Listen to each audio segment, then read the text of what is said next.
देखिए, बांग्लादेश भले ही भारत के साथ टकराव के मूड में है, बेशक वहां हिंदुओं पर हमले करने वालों को शह दी जा रही है और भारत के खिलाफ माहौल बनाया जा रहा है, लेकिन सच्चाई ये है कि इसका असर खुद बांग्लादेश की अर्थव्यवस्था पर पड़ना अब शुरू हो चुका है। राजनीतिक अस्थिरता और हिंसा की वजह से ढाका की कपड़ा इंडस्ट्री सबसे ज्यादा प्रभावित हो रही है और रिपोर्ट यह है कि वहां से बड़े ग्लोबल ब्रांड्स शिफ्ट करने के प्लान बना रहे हैं। उम्मीद यह की जा रही है कि यह सभी ब्रांड्स जो है भारत में गुजरात का रुख कर सकते हैं और इससे भारत को तो फायदा होगा, लेकिन जहां तक बांग्लादेश की बात है उसकी अर्थव्यवस्था चौपट हो सकती है, वो पाकिस्तान की तरह कंगाल हो सकता है। रिपोर्ट देखिए जरा। मगर क्या मोहम्मद यूनुस की अगुवाई में बांग्लादेश पाकिस्तान की राह पर चल पड़ा है? क्या जल्दी ही कंगाली बांग्लादेश का मुकद्दर हो जाएगी? ढाका में यूनुस सरकार के करीब 5 महीने हो गए, मगर इस दौरान सरकार ने कुछ भी ऐसा नहीं किया जिससे बांग्लादेश तरक्की के रास्ते पर जाता दिखे। हाँ, इस दौरान कट्टरपंथी संगठनों को शह जरूर दी गई।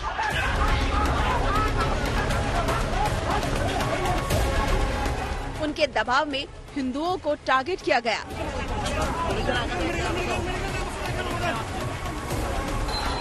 इस्कॉन और दूसरे मंदिरों को निशाना बनाया गया, मगर सरकार ये भूल गई कि इसका असर खुद बांग्लादेश की अर्थव्यवस्था पर कितना बड़ा हो सकता है। अब सूरत हाल ये है कि देश का माहौल बिगड़ने की वजह से बांग्लादेश खस्ता हाल हो सकता है, क्योंकि हिंदुओं पर हमले और भारत से तनातनी का सबसे ज्यादा असर उसके कपड़ा उद्योग पर पड़ा है। रिपोर्ट है कि राजनीतिक अस्थिरता और बिगड़ते माहौल की वजह से कपड़ा व्यापार से जुड़े बड़े ब्रांड अब बिजनेस के लिए बांग्लादेश छोड़ने की तैयारी में है।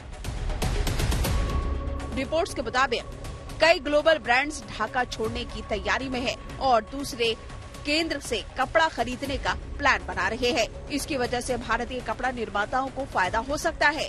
अगर ऐसा होता है तो भारत में गुजरात के कारोबारियों को बड़ा फायदा हो सकता है और अंदाजा है कि सूरत के कपड़ा व्यापार का 20 से 25% ग्रोथ हो सकता है। भारत में न सिर्फ गुजरात बल्कि पंजाब, तमिलनाडु और नोएडा को भी इस शिफ्ट का फायदा हो सकता है।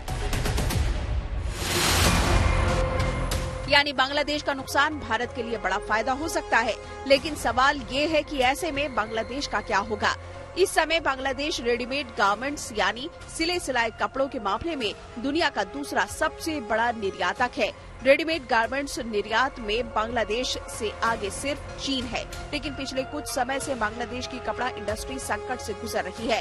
कीमत और अधिकारों को लेकर कारीगरों में नाराजगी पहले से है और अब माहौल खराब होने से तनाव भी बढ़ गया है। ऐसे में आसार हैं कि कपड़ा उद्योग को नुकसान हो सकता है और ये बांग्लादेश को भी भारी पड़ सकता है। कपड़ा उद्योग का बांग्लादेश की जीडीपी में 11% हिस्सा है। कपड़ा उद्योग की कमाई का 80% हिस्सा निर्यात से आता है। अगर इस कारोबार में कमी आती है तो इसका असर काम धंधे पर भी पड़ेगा। रोजगार कम होने से अर्थव्यवस्था डगमगा सकती है और फिर बांग्लादेश को कर्ज पर निर्भर होना पड़ेगा। ऐसे आर्थिक हालात की वजह से बांग्लादेश की हालत पाकिस्तान जैसी हो सकती है, जो आर्थिक चुनौतियों से ऐसा घिरा है और पैसे को मोहताज है। बांग्लादेश ने हिंदू और भारत विरोधी रुख अपनाकर खुद अपने लिए मुसीबत खड़ी कर ली है। इसका सबसे ज्यादा असर भारत में पश्चिम बंगाल से होने वाले सड़क व्यापार पर पड़ा है। शेख हसीना के देश छोड़ने के बाद से ही भारत और बांग्लादेश के बीच पेट्रापोल बेनापोल बॉर्डर पर तैनात है। भारत के हिस्से में मौजूद पेट्रापोल दक्षिण एशिया का एकमात्र भूमि बंदरगाह और एशिया का सबसे बड़ा कस्टम स्टेशन है। इस रास्ते भारत और बांग्लादेश के बीच 30% जमीनी व्यापार होता है।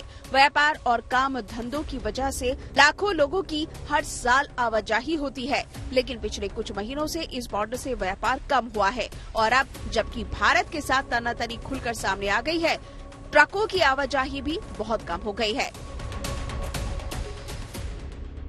भारत की तरफ से जाने वाले फल और मशीनों के ट्रकों की तादाद घटी है, तो वहीं बांग्लादेश से आने वाले जूट और हिल्सा मछलियों के ट्रक भी कम आ रहे हैं। इसका असर बांग्लादेश की अर्थव्यवस्था पर पड़ना शुरू हो गया है। ऑर्डर कम होने की वजह से वहां के कारोबारियों को भारी नुकसान हो रहा है। भारत से 3 तरफ से घिरा हुआ बांग्लादेश अर्थव्यवस्था के मामले में काफी हद तक भारत पर ही निर्भर है। लेकिन इस वक्त जो हालात है उसे देखते हुए अंदाजा लगाया जा रहा है कि बांग्लादेश में जरूरी चीजों की किल्लत हो सकती है।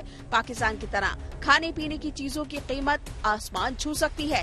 अब फैसला बांग्लादेश की यूनुस सरकार को ही करना है कि उसे भारत के साथ रिश्ते बेहतर करने हैं या फिर कट्टरपंथी संगठनों के दबाव में हिंदू और भारत विरोध के रास्ते पर चलते हुए कंगाल होना है। Bureau report, good news today.